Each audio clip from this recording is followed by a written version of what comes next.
Graça e paz do nosso Deus, mais uma exposição bíblica no canal Frutificar. E, queridos, nessa oportunidade eu gostaria de falar sobre um tema maravilhoso, no qual eu me sinto privilegiado de falar e eu gostaria que você ficasse comigo até o final. O nosso tema de hoje será Batalha pela Fé. E o nosso texto base, no qual iremos usar hoje, será a carta ou epístola de Judas, no seu capítulo 1, verso 3. Queridos, eu gostaria muito de falar sobre um tema no qual, totalmente atual, no que concerne hoje os nossos tempos. É evidente que hoje nós podemos aplicar aquilo que Judas estava ali tentando alertar a igreja de forma plena, queridos. E nós iremos entender que a batalha da fé ela existe o tempo todo, a todo momento. Eu gostaria que você ficasse comigo. Não deixe esse vídeo, não pule. Querido, se você quer saber um pouco mais, principalmente você que se sente fraco na fé, principalmente você que se sente até meio desiludido, esse é o momento, querido, de você ser fortalecido pela palavra. Fique comigo até o final, se inscreva no canal, compartilhe nas suas redes sociais, vamos juntos levar o evangelho a toda criatura e vamos falar daquilo que é santo, daquilo que é maravilhoso. Vamos ler a palavra de Deus para que possamos dar início ao estudo. A palavra diz: Amados, procurando eu escrever-vos com toda diligência acerca da salvação comum, tive por necessidade escrever-vos e exortar-vos a batalhar pela fé que uma vez foi dada aos santos. Esse é o canal Frutificai, começando agora.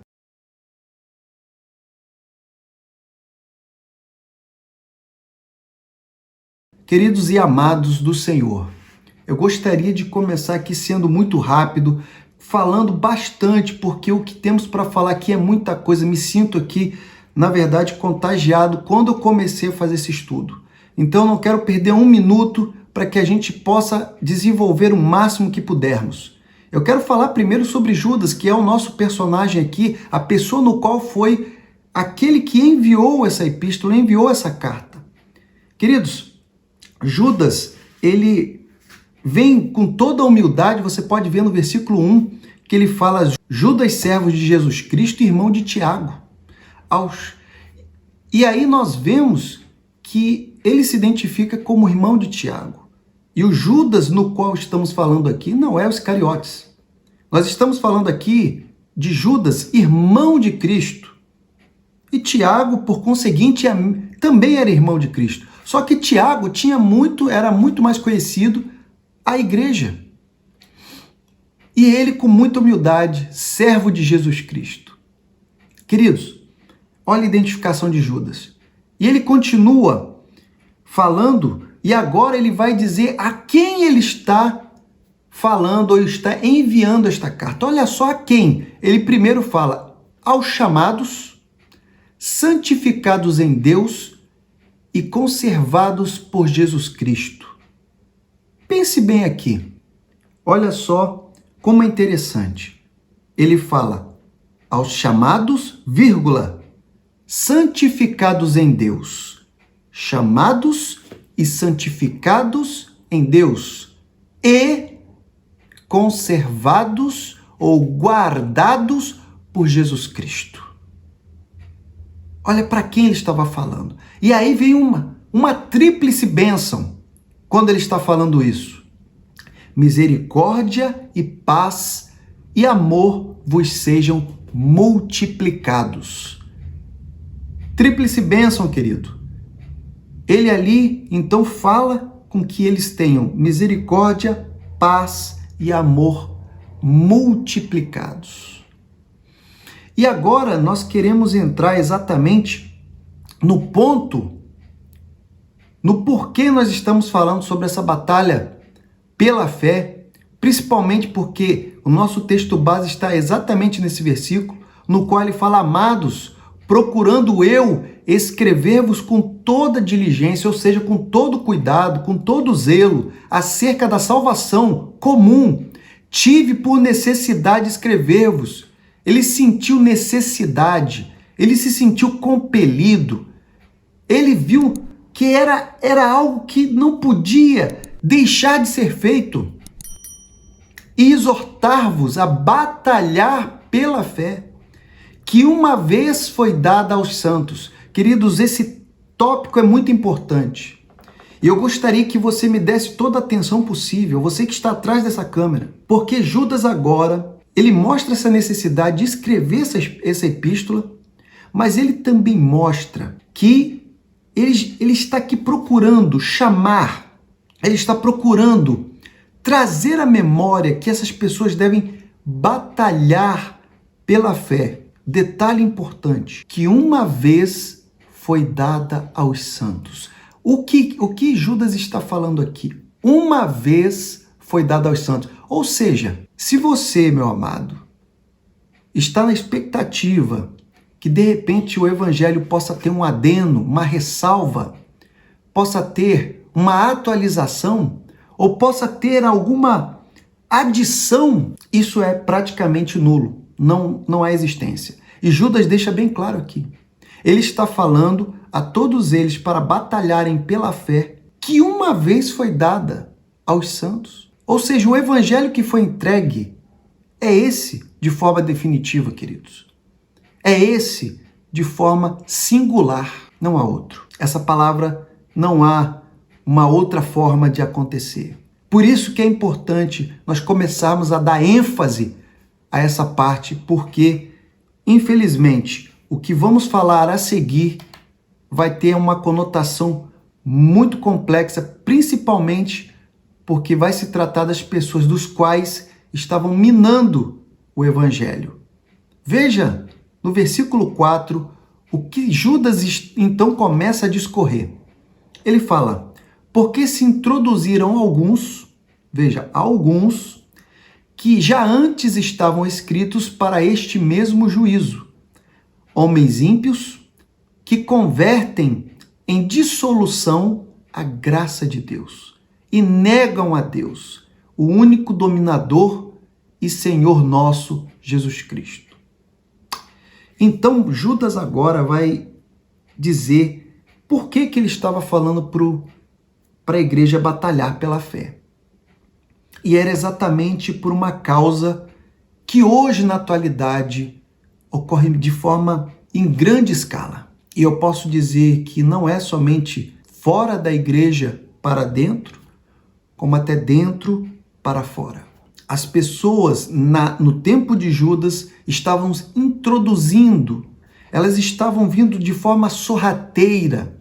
Eles não estavam pregando heresia de forma aberta, de forma sem máscaras. Não era assim que estava acontecendo.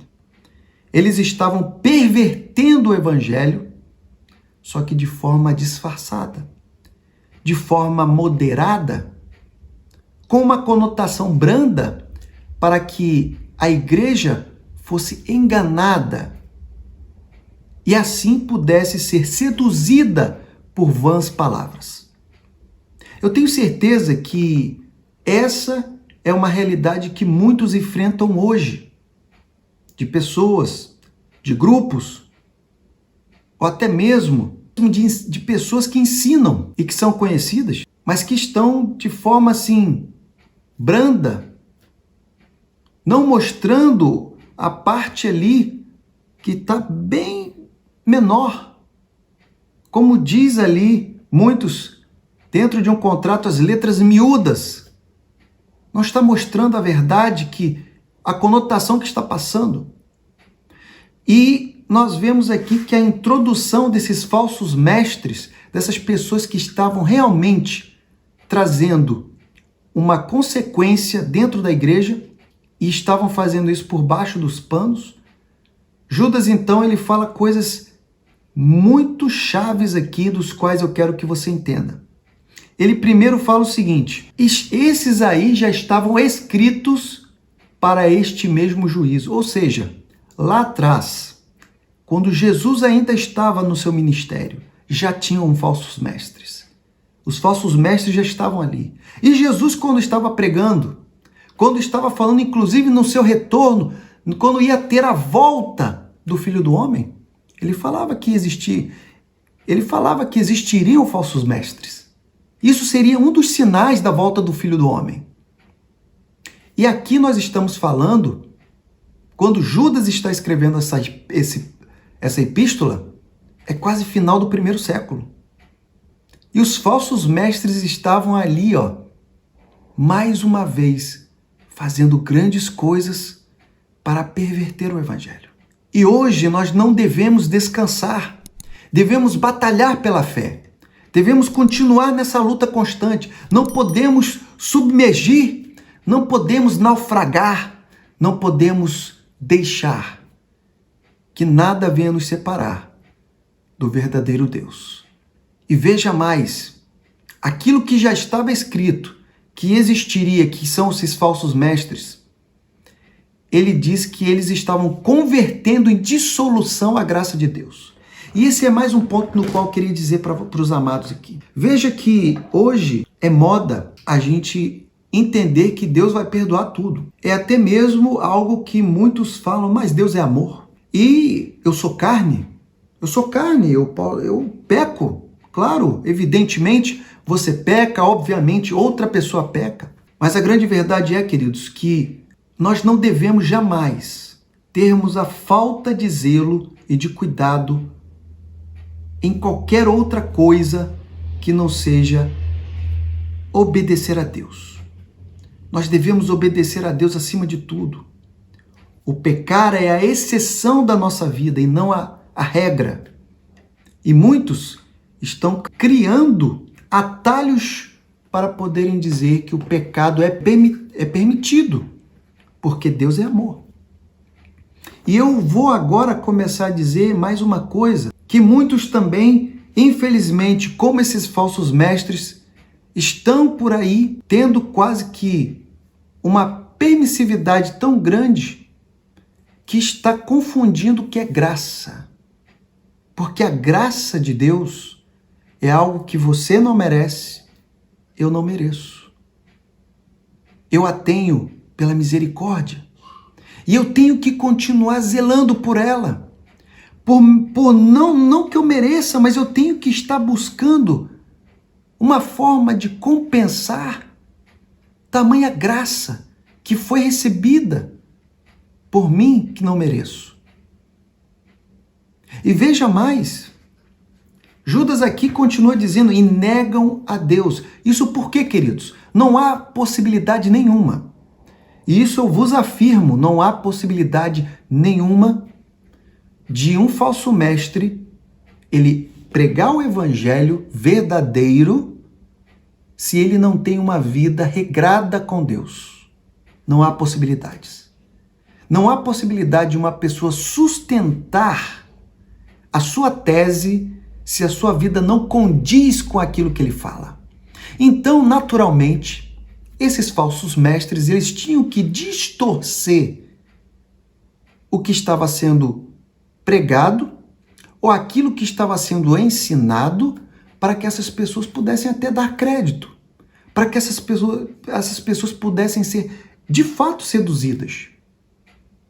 De forma que, queridos, hoje nós podemos ver que pessoas, quantas não são aqueles que entendem que você hoje ser um cristão é você ser um quadrado, é você ser uma pessoa que está se cerceando, está tirando a sua própria liberdade. E hoje não pode gozar do conhecimento das coisas, da vida. E o grande mistério nisso tudo é que a graça de Deus, ela não veio para tirar a nossa liberdade. Ela veio para nos dar a liberdade sobre o pecado. Ela veio para tirar o poder que o pecado tinha sobre nós. E hoje nos dá a escolha de nós evitarmos isso. Se antes bebíamos, hoje podemos entender que não queremos mais, porque a graça de Deus nos alcançou.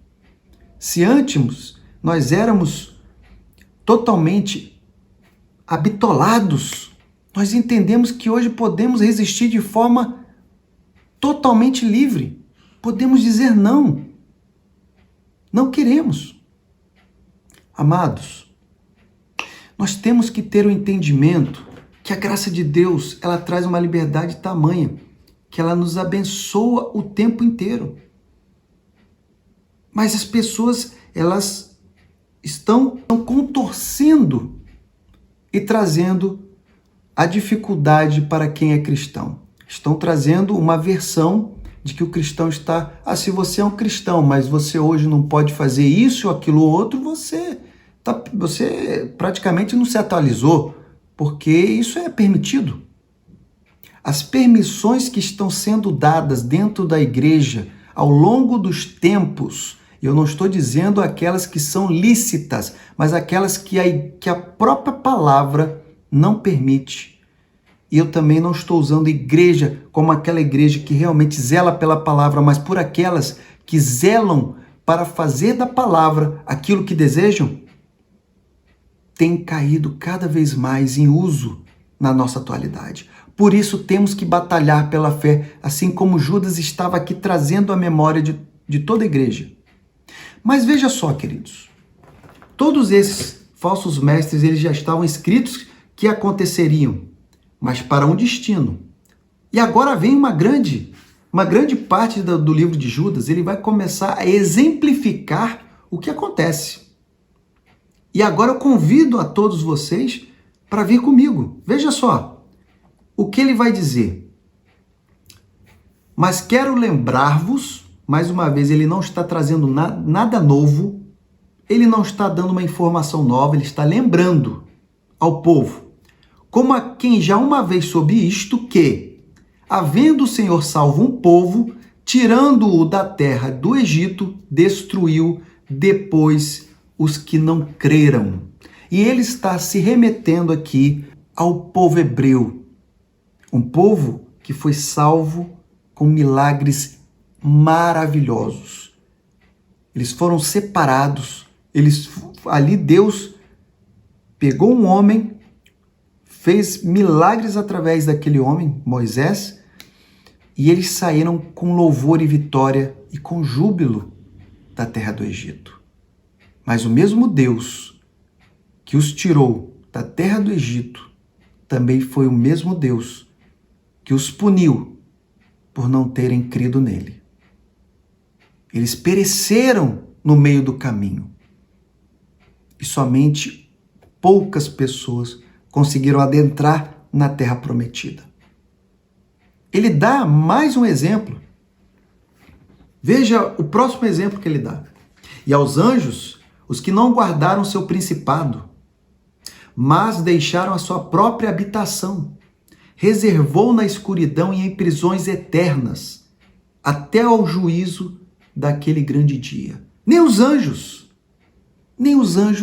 Deus irá poupar. Aqueles que deixaram a sua forma original, aqueles que, de fato, tinham seu propósito e o negaram, aqueles que se rebelaram, que deixaram a sua habitação,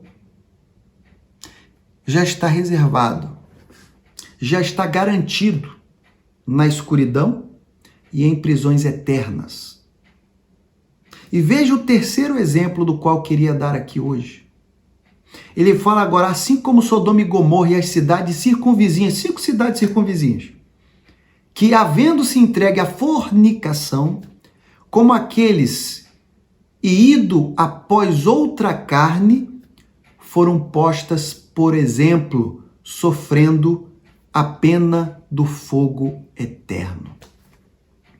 Amados, todos nós sabemos como era a cidade de Sodoma e Gomorra. Era uma cidade pervertida, uma cidade totalmente imersa no pecado. Principalmente aqui já dá o exemplo do maior pecado que existia em Sodoma e Gomorra, fornicação. Ele tinha o cunho da intimidade que os homens queriam ter com outras pessoas e que, neste caso, eles queriam ter até com os anjos. E eles foram dados por exemplo com fogo, queridos, com fogo eterno. E é claro que todos os 3 exemplos, dos quais Judas trouxe à memória da igreja, não foram exemplos novos. Não foi algo que eles nunca tinham ouvido falar, mas sim eram exemplos dos quais eles conheciam. E qual o objetivo de tudo isso? O objetivo do qual ele trouxe foi exatamente para trazer a memória do que acontece com aqueles que, de uma forma ou de outra, se distanciam de Deus, pervertem o caminho de Deus. Veja só, eu vou aqui dizer, primeiro, qual foi o erro do povo hebreu para que pudesse perecer? Eles não creram em Deus. Incredulidade. Qual foi o erro dos anjos que está reservado a eles a escuridão e a prisão? O erro foi a rebelião. E qual foi o erro da cidade de Sodoma e Gomorra? Queridos, é muito notório. Veja que nessa cidade não existia liberdade, existia libertinagem. Era algo terrível. E hoje nós precisamos nos alertar mais uma vez. Eu tenho certeza que você, que uma vez, em algum momento, já sofreu por defender o Evangelho, por defender a causa de entender que nós temos realmente que viver uma vida separada, uma vida totalmente de dedicação ao Senhor. E muitas pessoas não conseguem compreender isso e de repente hoje você está muito para baixo, ou você está desanimado, ou você está até mesmo quase que com o pé para fora. Eu quero trazer a você hoje que a epístola de Judas, ela não veio por acaso. Ela veio para a igreja, ela veio para você, ela veio para mim. É batalhar pela fé. É batalhar por aquilo que você não vê, mas você tem a plena certeza que vai acontecer. É batalhar por uma palavra do qual você, por mais que você tente imaginar como que uma palavra há tanto tempo ela consegue preexistir e ser tão viva, você não tem explicação para isso, mas você acredita porque você crê no Deus que te chamou. Você é chamado, você é santificado e você é guardado por Jesus Cristo. Você tem essas 3 qualidades, meu amado. Não deixe isso se perder. Não largue agora o remo. Não largue. Continue, porque você vai alcançar o seu tão merecido prêmio. E Deus possa te abençoar, batalhando pela fé, batalhando por uma vida totalmente separada, sem querer uma permissividade que não tem valor nenhum, sem querer essa liberdade que hoje é pregado de forma descontrolada, de forma que hoje parece que são rótulos que colocam. Não é essas introduções de falsos mestres que hoje não trazem nada a não ser destruição. Fique na paz, meu amado. Que o Senhor possa lhe renovar e lhe dar a graça do Altíssimo, em nome do Senhor.